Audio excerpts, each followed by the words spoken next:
Tasty tasty చేపల పులుసు. ఇంత తిన్నా ఇంకా తినాలనిపిస్తుంది. అంత కమ్మగా ఉంటుంది. ముందుగా చేపలు తీసుకొని వాష్ చేసుకొని అందులో ఉప్పు, పసుపు, కారం వేసి చేపలకు బాగా పట్టించి కొద్దిసేపు పక్కన పెట్టాలి. నెక్స్ట్ కడాయి తీసుకొని ఆయిల్ వేసుకొని ఆయిల్ వేయడం కానీ చేపలు అనేది 1 by 1 వేసుకొని ఇలా వీడియోలో చూపించిన విధంగా 2 సైడ్లు ఫ్రై అనేది చేసుకోవాలి. ఇలా ఫ్రై చేసుకోవడం ద్వారా పులుసులో మనం చేపల పులుసులో చేపలు వేసినప్పుడు చేపలు విరిగిపోకుండా టేస్టీగా ఉంటాయి. సో మీరు ఎప్పుడైనా ట్రై చేయకపోతే ట్రై చేయండి. మస్తు ఉంటుంది టేస్ట్ అయితే. అసలు వదలరు. ఇంకొకసారి ఇలాగే చేయాలనిపిస్తుంది.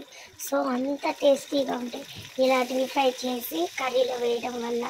సో మళ్ళీ ఇంకా మిగిలిన వాటిని కూడా మళ్ళీ సేమ్ అదే విధంగా కడాయిలో అయితే వేసుకొని డీప్ ఫ్రై అయితే చేసుకుంటున్నాను. సేమ్ ఆయిల్లోనే ఆనియన్ పేస్ట్ అయితే వేసుకొని పచ్చివాసన పోయేదాకా ఫ్రై అయితే చేసుకోవాలి. చాలామంది అల్లం వెల్లుల్లి పేస్ట్ అయితే యూజ్ చేస్తారు. సో నేనైతే అల్లం వెల్లుల్లి పేస్ట్ అయితే యూజ్ చేయను.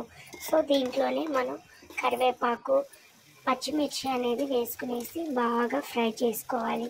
పచ్చివాసన అంతా పోయేదాకా ఫ్రై చేసుకుంటేనే కర్రీ అనేది బాగుంటుంది. సో నేను అల్లం వెల్లుల్లి వేయనన్నాను కదా. సో టమోటాలోనే వెల్లుల్లి ఒక్కటే వేసి మిక్సీ అయితే పట్టుకున్నాను. సో ఆ పేస్ట్ కూడా వేసేసి ఇంకా బాగా ఫ్రై అయితే చేసుకుంటాను. ఎందుకంటే పచ్చివాసన పోయేదాకా మనకు ఫ్రై అనేది చేసుకోవాలి. అల్లం వెల్లుల్లి పేస్ట్ ఎందుకు వేయనంటే అది వేస్తే మసాలా వేసినట్టు కొంచెము ఘాటుగా ఉంటుంది. సో అందుకని వేయను. మీకు కావాలంటే వేసుకోవచ్చు. నెక్స్ట్ పసుపు అనేది వేసుకొని బాగా టమాటో ప్యూరీని మగ్గనివ్వాలి. సో ఎంత బాగా మగ్గితే అంత బాగుంటుంది కర్రీ. సో ఇలా మనకు పేస్ట్ లాగా థిక్ పేస్ట్ లాగా అయితే వచ్చేయాలి టమాటో ప్యూరీ. ఇందులో మనకు కారం తగ్గట్టు వేసుకొని కారం, ధనియాల పొడి, ఇంకా గరం మసాలా అయితే యాడ్ చేస్తున్నాను. కారం అయితే కొంచెం ఎక్కువే యాడ్ చేశాను. ఎందుకంటే మనం చింతపండు పులుసు అయితే వేసుకుంటాం కదా. సో కారం ఎక్కువ ఉండాలి, చింతపండు పులుసు ఉండాలి. అప్పుడే ఆ రెండిటికి కలిపి మనకు కర్రీ అనేది బాగుంటుంది. కారం ఎక్కువ ఉండి పులుపు తక్కువ ఉన్నా బాగుండదు, పులుపు ఎక్కువ ఉండి కారం తక్కువ ఉన్నా బాగుండదు. సో రెండు అనేది ఈక్వల్గా ఉంటేనే, పుల్లగా కారంగా రెండు మిక్సింగ్ అవుతేనే నెక్స్ట్ డేకి ఇంకా కర్రీ అనేది బాగుంటుంది. సో అందులోనే నేను చింతపండు పులుసు అనేది వేసేసాను. నెక్స్ట్ కొన్ని వాటర్ కూడా మనం యాడ్ చేసుకునేయచ్చు.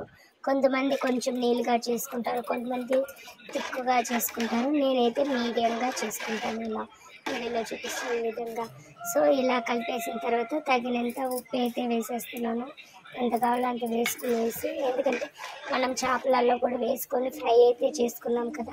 సో చూసి అయితే వేసుకోవాలి ఉప్పు. సో కర్రీ అనేది ఇలా బాగా బాయిల్ అయితే అవనివ్వాలి. నెక్స్ట్ బాయిల్ అవుతుండగా మనం ముందుగా ఫ్రై చేసి పెట్టుకున్న చేపలని అయితే కర్రీలో వేసుకునేయాలి. నెక్స్ట్ కొత్తిమీర కొంచెం వేసుకోవాలి. నెక్స్ట్ జీలకర్ర మెంతుల పొడి అయితే వేసుకోవాలి. మా ఇంట్లో ఎప్పుడు రెడీగా ఉంటుంది, ఎందుకంటే నేను మజ్జిగలో ఇస్తూ ఉంటాను పిల్లలకి, నా హస్బెండ్కి. సో ఇలా జీలకర్ర మెంతుల పొడి వేయగానే ఇంకా స్టవ్ అనేది ఆఫ్ చేసేయాలి. నెక్స్ట్ వేడి వేడి అన్నంలో చేపల కర్రీ వేసుకొని నేనైతే తలకాయ అయితే వేసుకుంటున్నాను. అలా తింటుంటే ఇంకా స్వర్గమే మనకు. సో మీరు కూడా ట్రై చేసి కర్రీ ఎలా వచ్చిందో కామెంట్ చేసేయండి.